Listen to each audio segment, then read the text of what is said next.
Hello and welcome to another episode of Public Health Matters with the Uncas Health District. I'm the Director of Health, Patrick McCormick, and your host today.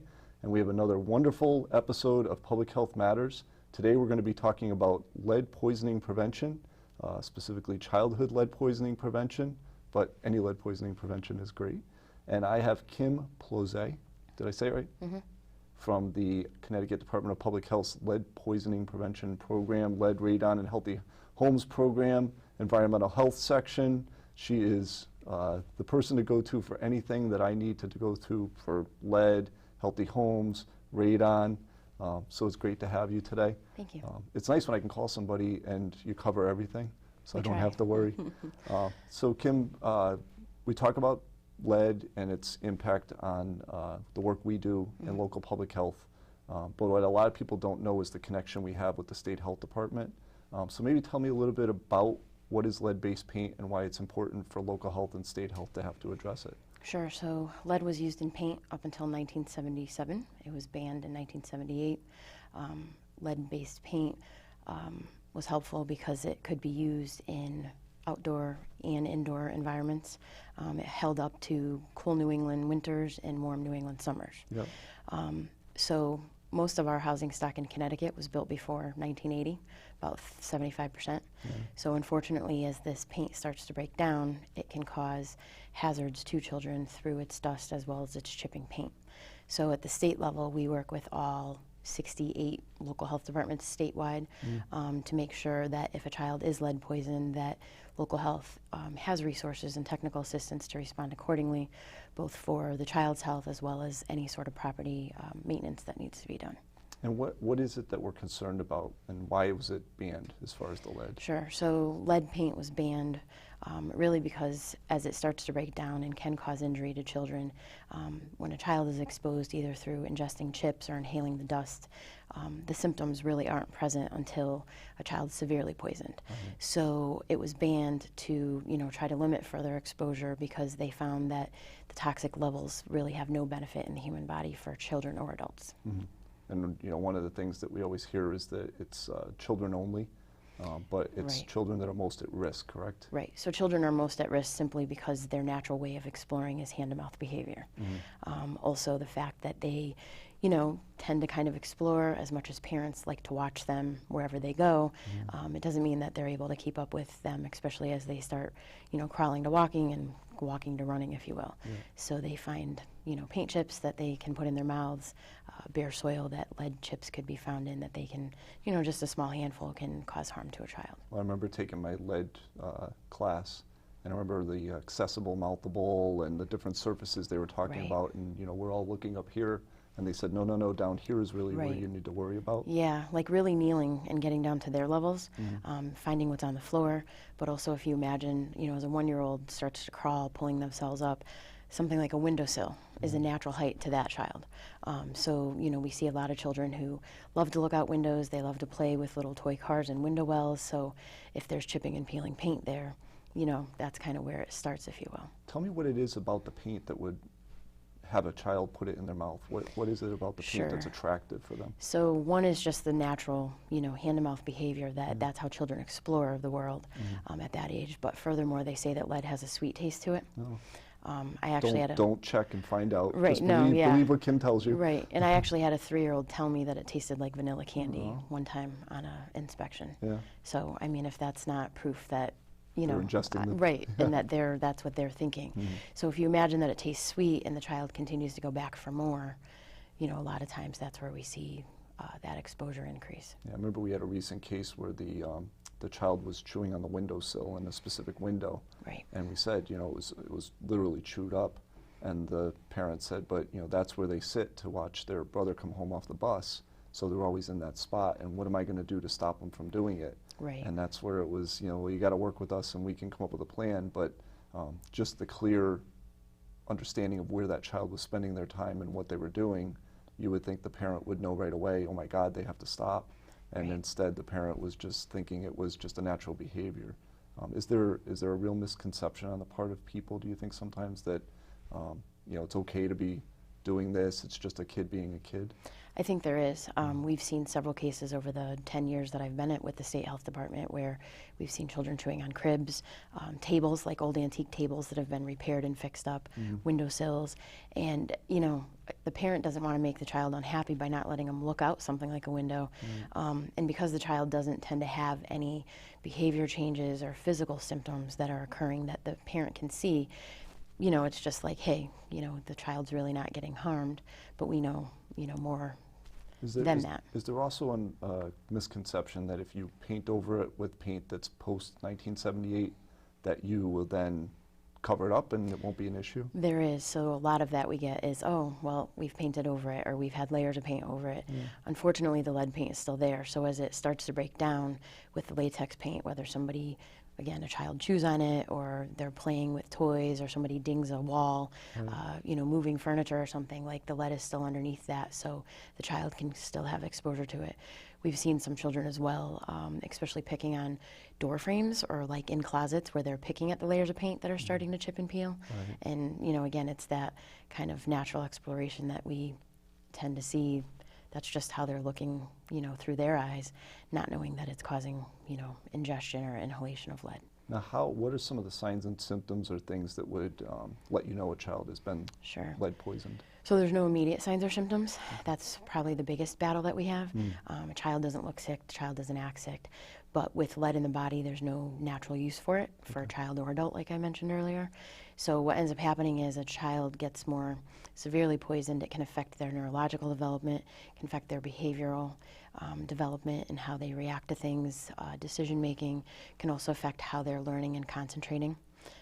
We don't see a lot of that until they're early elementary school age, where the damage to that nervous system has already been done. Now, the prevention of a child from the lead-based paint, I mean, it seems like maybe some common sense things, but I have a feeling there's probably more professional ways of preventing a child from being lead poisoned. So making sure at your own home that there's no chipping or peeling paint. Also making sure that the child's not having access to any bare soil, especially around the foundation of the house. And that if those things do exist that might be potential hazards, that the parents are made aware as to how to correct those hazards. So something simple as putting, like, say, contact paper over a windowsill that a child might be picking or mouthing defective paint at. Cleaning up with wet cleaning methods, say a window well that has some paint chips in it, not using something like a household vacuum, which, you know, as somebody vacuums it up with good intentions, they use it elsewhere, and those paint chips can break down in the vacuum, causing that dust to be respread throughout the household. Now, there's, I think, always a concern on the part of the parent that they're being thought of as doing something wrong, that, you know, how dare you put your child in this position? You know, you've poisoned your child, and I'm sure the parent's first reaction is, I can't believe I did this to my child. You know, I think we need to remind people, correct me if I'm wrong, that, you know, we understand you didn't do this to your child, that this wasn't intentional in most cases. Rather, it was just the nature of the home you were in, and that it is correctable. Right, so we often have to, you know, kind of take a step back. We try to use pediatricians as the first point of contact to parents. So the responsibility of the local health department is to follow up with parents if that child has had a blood test, which results in a 5 level or higher. The first blood test is a finger stick. If that's higher than 5, then they have to have a venous test, meaning that the blood is drawn from the arm. So if the pediatrician doesn't call first and kind of acts as that layer of reassurance, the parents don't understand why local health gets involved. So I think that's, you know, really the most first important piece. Once the pediatrician follows up and the local health department reaches out, a lot of times it's either a public health nurse or a community health person that works in public health side. They reach out and they try to, you know, really ask a lot of questions as to where the child spends time, what they might be gaining access to, which most times follows up in a home visit, you know, which then tries to do kind of a room-by-room search and, you know, identify where some of those areas may be. But the kind of gentle approach we have to take with the parent to reassure them that there are steps they can take to further prevent their child, but we know that they didn't intentionally poison their child, and that unfortunately the old housing stock, you know, results in children having that exposure to the paint chips or the dust. And it's not always whole old housing stock that's a source of concern, correct? Because you know, I'm sure you can get an old used window or put it in. I'm sure there's still some paint floating around, or maybe not. You know, is it if your house was built in 1980, you're safe, or is that not necessarily the case? That's what we'd like to think. We know that there were some stores in the early 80s that were still rumored to sell lead paint. Again, I was young, so I wasn't shopping at that Right. age, but you know, they say that there's some kind of secondhand stores that were selling it. We haven't seen too much of that. We have seen a lot of repurposing of materials, so we've had people who are like, you know, building bird feeders or other, you know, decorative components out of old barns that were painted or old doors. I had one guy who a child was poisoned at his house, and he wanted to take the material and give it to a neighbor to use for a haunted house that they do for community neighbors, like kids next door. Yeah. And we're like, no, that's still, you know, Hadn't kids really having given that thought. exposure. Yeah. So we do see a lot of that. We see old windows sold. You see a lot of like flea markets you can go to, and people like the look of cracked and chipping paint. You know, it looks rustic and kind of, you know, gives a different theme to what you're trying to reach, but at the same time, you know, if a child has exposure to that. And we've seen the same thing even with some families that buy antiques. Like I mentioned, we had a child who was chewing on the edge of a table. She had a high chair that attached to the table, like a freestanding one, Right. and that's what the parents had found, and that's exactly what was the source of the paint. So I'm a home buyer, and I'm trying to figure out whether or not I need to be concerned about this house I'm purchasing. Right. What's the best approach for somebody who's looking into the purchase of a home if they're concerned about lead, and especially if they have a young child that they're bringing into this new home? Right. So anybody that has a home inspection done, they can add a component to have somebody who works for a licensed lead consultant who employs a lead inspector come out and do testing. When they're under contract for a house, they have 10 days to coordinate that. That's through a HUD rule. Okay. So if somebody comes out and does testing, we recommend that they do a risk assessment. So essentially what that does is it takes into consideration the age of the home, the material that it's built with. So for example, if it has a brick exterior, that's a little different than if it's painted clapboard exterior or other painted shingles. Do they have new windows? Do they still have original windows to the house? Are the doors original or have they been replaced? Porches are a big problem as well. So have boards on the porch been replaced, columns, you know, friction and impact surfaces that over time the paint can break down on just from normal wear and tear. Even in the summertime, we hear about the open and Right, closing you open and windows, close them, right? so you imagine, you know, the painted surfaces rubbing on each other, and that causes a very fine dust that's actually invisible to the human eye. And because lead is a heavy metal, it tends to stay around on these horizontal surfaces for a long time. Yeah. Now, I know there's rules around people that are doing work to the painted surfaces. You know, you hire a home painter, you want them to do things the right way. There's a lot of issues with scraping, sanding. You know, can you speak a little bit to what we as homeowners should be asking, or maybe Sure. what the painters should be doing in order to meet the right requirements and Right. the RRP rules? What pops into my head? Right, so any sort of work when somebody's hiring a contractor, a few things to consider. One is you always want them to be registered with the Department of Consumer Protection, which is a state agency. That ensures that if work gets done improperly, you can make a formal complaint with the Department of Consumer Protection, and they can take action and do an investigation. If So they're if it's not, Joe Handyman, nope, then you're out of luck. You're out of pretty luck. much, yes. Okay. There's also, since 2010, a national rule. It's called the EPA, which is Environmental Protection Agency's Renovation, Repair, and Painting Rule, RRP. And what that essentially says is that anybody who is doing work on a pre-1978 house for compensation. So that means that, you know, a landlord who receives rent and hires this person, that's for compensation. Or a single-family homeowner hires somebody, that's for compensation. Has to take a one-day class. The one-day class has a classroom portion in the morning, teaches them about the rule, some safety steps they have to take as far as notifying families of concerns that might be because it's a pre-78 home. And then from there, the contractor has a whole hands-on portion where they learn how to use containment and just safe practices to make sure that they're protecting themselves, their staff, as well as the family. And then they take a written test. And that's good for 5 years. They also have to register their company with EPA as a certified firm. And I know you all have a website that's actually very good. We do. Very detailed.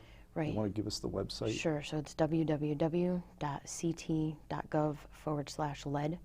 We have a lot of educational information on there, not only for parents, property owners, local health staff, and we're kind of going through a transition. They just updated a lot of the links on our website, so we're just making sure all of those are, you know, having the material that we want. There's also 2 federal websites that you can obtain further information as a property owner or somebody interested in buying a home. EPA.gov or HUD.gov has information on disclosure requirements as well as things that homeowners and buyers and sellers should look for. Now, would the list of classes that are available be on the website, or would contacts for where to find the classes be on the website? Classes are available online, so if you look at EPA.gov, you can search RRP for the renovation, repair, and painting, and you can enter in like the zip code that you live in, and then say a 10 or 20 mile radius, and it'll tell you. You can also enter a date range, so if I wanted to do May 24th through June 24th, it'll tell you the classes being offered in that time frame.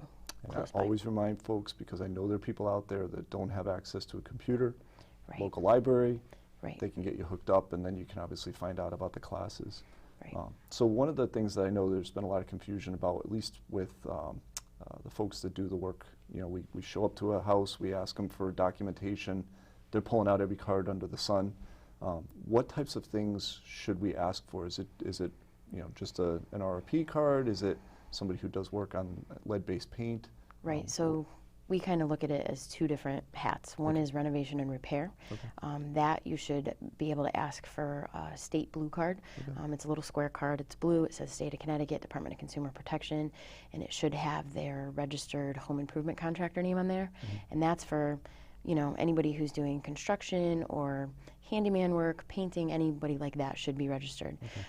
When they take the class with one of the EPA-approved trainers, they receive a certificate, normal 8.5 by 11 paper size, that has a picture of their face in the upper right-hand corner, and it has their name on it, when they took the class, where they took the class, and when it expires. In addition to that, when they register their company with EPA, they have a similar certificate that prints out just saying their company name, that they meet the EPA credential, and when it expires. If it's lead abatement, which is typically when a child's severely poisoned, that gets involved, that's a different credential. So that's somebody that, from my office, we license the lead abatement contractors. They then have to employ lead abatement supervisors and lead abatement workers, and all of those three entities should be able to produce a blue card with that information corresponding on there. And those are 1 year. Well, you sure know your stuff, Kim. And unfortunately, Kim has to go out into the field and, you know, deal with this so often that, you know, it is like second nature. But I think it's important for the public to know that there are people like you out there that are checking these things and making sure that people have the right certificates. But we do get those calls, and, you know, certainly local health gets a lot of them, and I'm sure you get them straight to DPH. People are saying, you know, I'm living next door, there's a lot of dust, they're not using anything, they're not wearing anything on their face. You know, the guy's there with his children playing in the background. What is the expectation of the state, EPA, et cetera, for somebody who's doing the work in terms of protection?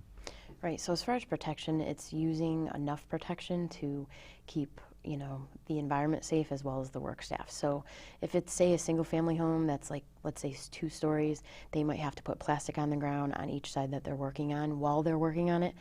That comes anywhere from 10 to 15 feet out. The reason why they use plastic is because at the end of the day, they have a HEPA vacuum that they can vacuum up any heavy debris with, and then kind of wrap it up, seal it, and put it in a container, you know, that not anybody has access to, as far as just being able to go through. As far as the worker protection, it really depends on the nature of what they're doing. Sometimes it can be as simple as wearing a Tyvek suit, which can have booties as well as a head cover. Also, you know, hand protection, and a lot of times it's just a simple face mask, but it can also include respirators depending on the nature of what they're doing. So if you have a issue with lead-based paint in your home and you hire a company to come in, is there an expectation that you're going to have to leave in the period of time while they're doing the work? Can they shroud your house in a way where they can let you stay there but you wouldn't be exposed, or what did you see, or what's the recommendation? Right, so the recommendation would always be that you're thinking, you know, smarter and taking preventative steps ahead of time. So if they're doing work on the exterior only, and you have a means to be able to kind of say, okay, well, we're going to use the back entrance today, you know, unless there's an emergency to use the front entrance, and it's not going to disrupt your normal life and you being able to get in and out of the house, then that's okay. But you'd want to make sure that there's been communication with the residents that, hey, you're keeping windows closed. If there's any vents or anything, that those are all being closed and taped off, that no systems are running that are going to cause, you know, any of that dust or debris to get in. A lot of times, unfortunately, when you're doing things like window work or any of the interior work, you really kind of do have to temporarily relocate. If these companies are doing this work in a regular manner, not just, you know, kind of piecework, like where this is their regular job. A lot of times they'll come up with a plan where they can get the work done in a short period of time, like let's say within a week, you know, to have it all done. So families tend to have a plan ahead of time, relocate to a relative's house, or, you know, they're on vacation for a week, something along those lines. Right. So it's kind of a work, you know, landlord and the tenant and Right. the contractor all kind of come to a conclusion as to what the best way is to deal Right. with it. And if they're not, you know, for people that do rent, if they're not discussing that with you ahead of time, then I would, you know, make sure you have that conversation. They can call your office, my office, for further guidance on that if they have questions. Now, I'd be remiss if I didn't ask you about the recalls, because we always get these recalls, and you're very good about sending them out, and it's, you know, something that you've either never seen before or it's a Right. little different. A lot of times it's toys, it's jewelry, it's makeup. Can you speak to me a little bit about some of the issues you've had? Because I know you tend to tell some interesting stories Yeah. about the recalls, but just the impact they've had and how they've come out of market. Sure. So if a complaint is made to the Consumer Product Safety Commission, that can be, you know, from a parent, or it can also be during an inspection that their staff go out on to different like toy stores, or, you know, like a Walmart, and they find that there's inconsistencies with something as far as like their measurements of how much paint is allowed, lead paint is allowed, and what's used. They will pull it off the shelf. So for example, we just recently had one, these cute little mugs like this that were a little hedgehog painted on one and a porcupine painted on the other. Would be very appealing to, like, you know, a young elementary school age child. Right. You know, they could bring water into it into school, but it's been recalled because of the amount of lead that's in the paint. So it's not of immediate risk to the child as long as they're not ingesting that paint. But again, as it starts breaking down, going through the dishwasher, being hand washed, if it were to start peeling or chipping, and that child were to start picking at it or having, you know, exposure to that, then it could poison the child. We've seen things, toys, we've seen things that are clothing, things that have a lot of like sparkly paint to them. We see some things like at, you know, what they sell at dollar stores, like a lot of the trinkets that are like fake plastic jewelry, things that were probably in bubblegum machines when you and I were kids that they, you know, kind of gotten away from, but anything that was like bright and shiny and made really inexpensively tends to have, you know, especially older stuff tends to have lead in it. How about the makeup? How does lead get into makeup? Right, so we don't see a lot of American makeup recalled, but we do see a lot of families that have traditional makeup or other home remedies, what we call Ayurvedic. So anything that's plant-based, so it's grown in the ground, and it can be one of two ways that it has lead in it. It can either be what it absorbs from the soil, or it can be where it's manufactured. And unfortunately, for things manufactured overseas, they do not have to follow as strict coding and rules that FDA or Consumer Product Safety Commission would have for the United States made items. So what ends up happening is you might have, you know, somebody working with scrap metal immediately before, and then they're, you know, grinding up these plants. So the other piece we see, especially in some Asian families, Middle Eastern families, we see a lot of eye makeup used, and it's called Kohl, Karma, Surma, Kajal, and what they do is they put it underneath the child's eye, and it's blessed, so it essentially keeps the child safe and protected, and it has many years of religious beliefs behind that. So that, because it's leaded, absorbs right into the skin. So we see a lot of children, you know, a good handful every year, poisoned that way. When you speak to one of the things that we're always trying to be aware of in the work we do, which is respecting people's cultural beliefs, respecting their religious beliefs, and yet trying to protect them and their child. So I imagine you have some interesting discussions with folks to try to be respectful of their culture and yet try to, you know, prevent their child from becoming sick. Right. So we have a doctor who, she's an Indian doctor, but not credentialed as a doctor here.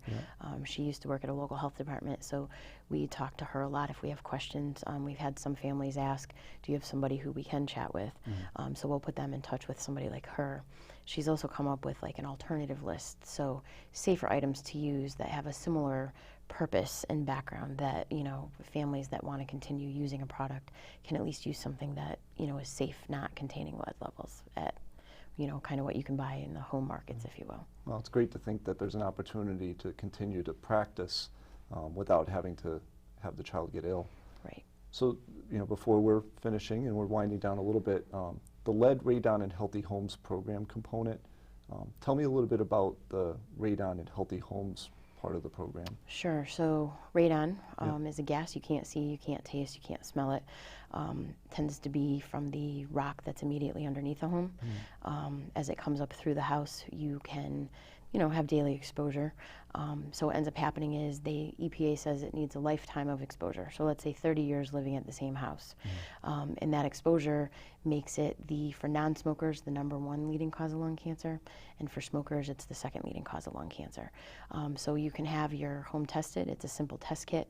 You can order it through American Lung Association, I think for about $15. So you call them, they send it to you, you follow the instructions, mail it in. It includes postage as well as the testing of it, and they let you know what the levels are.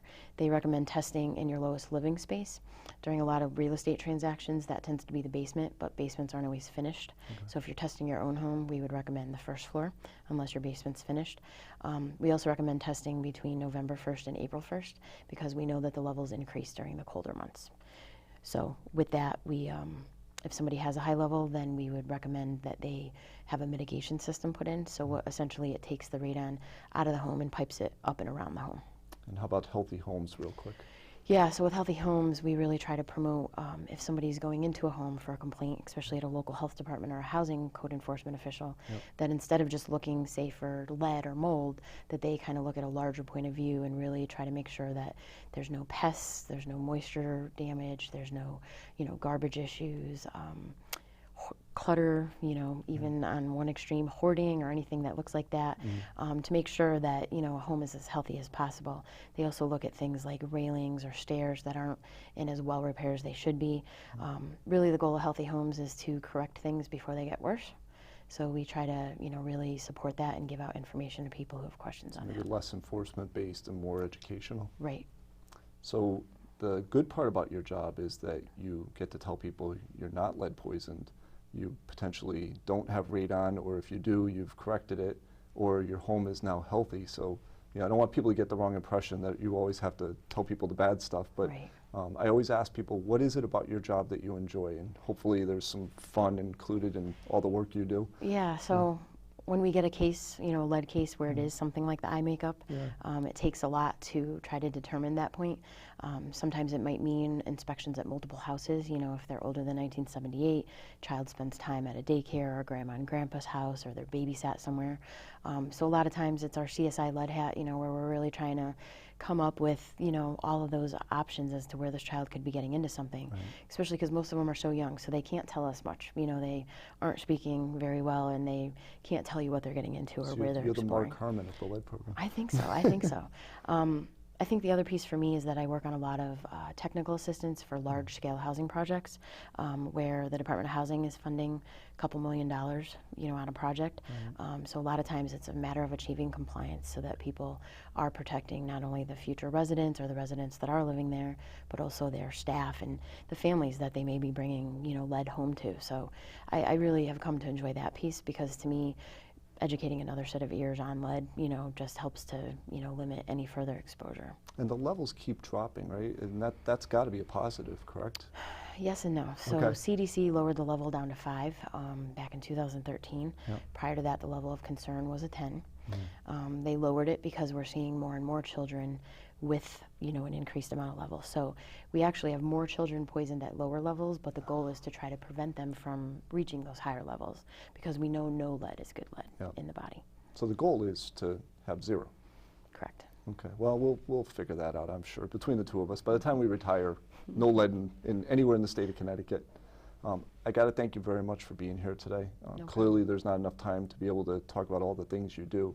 But maybe you could real quick remind folks of how they can get a hold of information, or how they can get a hold of you at the State Health Department. Sure. So our website, www.ct.gov/lead, has a lot of information. They can also call our main number. We have somebody on phones Monday through Friday, 8 to 4, 860-509-7299. So we can help answer any questions. They can also call directly and ask for me if they'd like. Perfect. And Uncas Health District, 860-823-11.